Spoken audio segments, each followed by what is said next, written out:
ध्यान लगाया सिर्फ, फिर परमात्मा के पास। तो फिर महामाया ने की प्रभु आप मुझे साथ लेके लीला करो, मुझे साथ लेके लीला करो। तो फिर वही महामाया, माया महामाया, ये महामाया भी भगवान की है, भगवान के अंदर से ही उपजी है, भगवान के अंदर से उपजी है। और ये भ्रम पैदा करती है हमारे अंदर, ये हमारे अंदर भ्रम पैदा करती है। और केवल भ्रम से ज्यादा कुछ है नहीं कि जड़ चेतन ही ग्रंथि पर गए। जीव का स्वभाव कैसा है? ईश्वर अंश जीव अविनाशी, चेतन अमल सहज सुख राशि। चेतन भी है, सहज भी है, चेतन भी है, सहज भी है, अमल भी है, कोई मल नहीं है हमारे अंदर। माने हम निर्मल हैं, हम निर्मल हैं। क्यों? ईश्वर काल से। तो इतने मैले कैसे हुए कि चेतन अमल, चेतन भी है। नसनाड़ियों में देखो ये चेतनता जो चल रही है, हाथ हिल रहा है, बाल हिल रहे हैं, पैर चल रहे हैं, ये नसनाड़ियों में जो चेतना काम कर रही है। तो चेतन भी है, अमल भी है, कोई मल नहीं है, सहज भी है। हमने अपने आप को स्वयं जटिल बनाया है उपाधियों से जोड़ते हुए अपने आप। उपाधियां मिली भी है संसार में, आए आते ही तो पुत्र बन गए, किसी के भतीजे बन गए, किसी के चाचा बन गए, आते ही। फिर धीरे धीरे धीरे धीरे ये उपाधियां बढ़ी, और ये उपाधियां लेते लेते लेते लेते अपना निज स्वरूप भूल गए। अब उपाधियों में जकड़े बैठे हैं, ना तो अपनी इच्छा से हिल पा रहे, ना अपनी इच्छा से बोल पा रहे, ना अपनी इच्छा से कह पा रहे। क्यों? उपाधियों में बंधी हुई। कितनी उपाधियां हैं कि एक इंसान को घर से बाहर निकलने के लिए 50 इंसानों को चीरना पड़ रहा है। इतनी बड़ी उपाधियां ले रखी है। ये उपाधियां जीव को जीव से ही भ्रमित कर देती है। इसी का नाम माया है। दिखती है पर है नहीं। आप पानी लेना, कमल के पत्ते पर डालना, तो पानी मोती की तरह निखर जाए। हमारा सबका जन्म कमल जैसा ही है। वास्तव में हम कमल ही हैं, लेकिन जब तक पहचान नहीं है तब तक वो कीचड़ है। लेकिन उसी कीचड़ में से ये कमल की तरह ऊपर आने।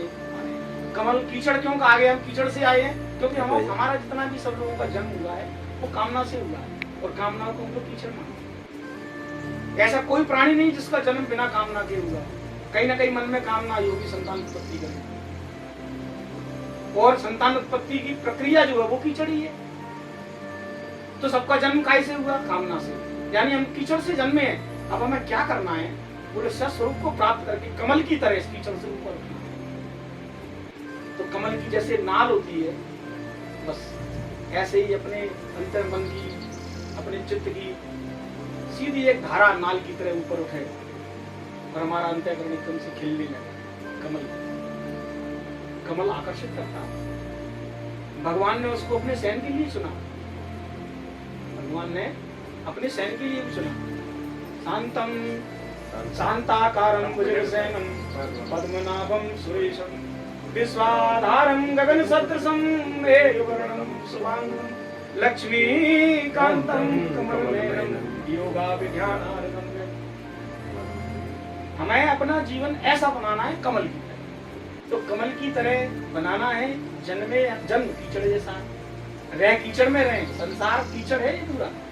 जगत में रहते हुए, इस कीचड़ में रहते हुए कुछ ऐसी करनी करें जिससे हमारा जीवन कमल की तरह हो।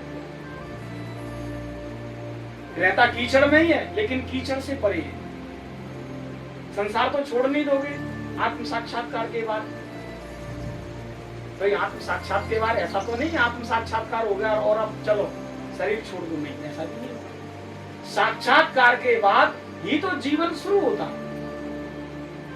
भगवान कृष्ण कह रहे हैं गीता में कि जिस मनुष्य का प्रारब्ध प्रबल होता है और जो किसी संत महात्मा की शरणागत हो जाता है, सबसे पहले वो इस तन्नरतन को पाने का जो उद्देश्य है वो पहले उद्देश्य की पूर्ति करता है।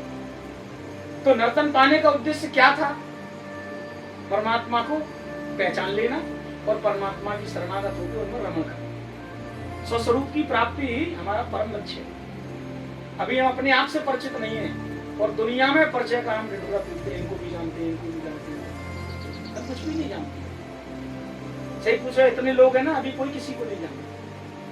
और जिस दिन जानकारी हो जाएगी तो ब्रह्मांड में कोई ऐसा जीव नहीं है जिसको आप नहीं जानते। जैसे आकाश के नीचे सब है, ऐसे ही आपकी उस जानकारी के बाद आप सबको जानते हैं। क्यों? सबके अंदर एक ही तत्व बैठा है, एक ब्रह्म द्वितीय नास्ति, दूसरा ही नहीं कोई। फिर क्या जरूरत पड़ेगी जानने की, बताइए? जब तक स्वयं की जानकारी नहीं है तब तक न हम किसी और को जान पाते न परमात्मा को जान पाते। स्वयं को जान लिया तो परमात्मा को जानने की आवश्यकता महसूस नहीं होती, क्योंकि स्वयं और वो और मैं, अभी भेद बुद्धि इसलिए दो नजर आ रहे हैं, बकाया दो है ही नहीं। जैसे सूरज और सूरज की किरण दो नहीं है, दिखती है। सागर सागर की लहर दो नहीं है, दिखती है। मिट्टी मिट्टी का बर्तन दिखता। अब ईमानदारी से बताओ, 4 प्रकार के मिट्टी के बर्तन रखे हैं, सबकी आकृति आकार अलग अलग है, स्वभाव सबका अलग अलग है। सुराही का स्वभाव अलग है, मटके का रूप अलग है, सुराही का रूप अलग है, सगोरे का रूप अलग है, लेकिन तत्व से अगर सबको बोल दिया जाए तो अंत में है वो सब मिट्टी।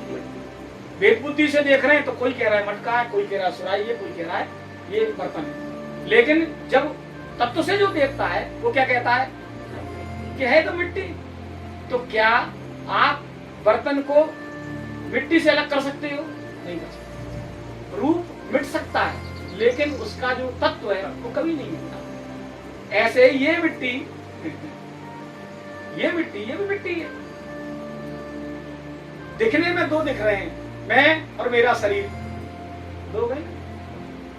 तो ये संसार बना ही द्वैत से। भगवान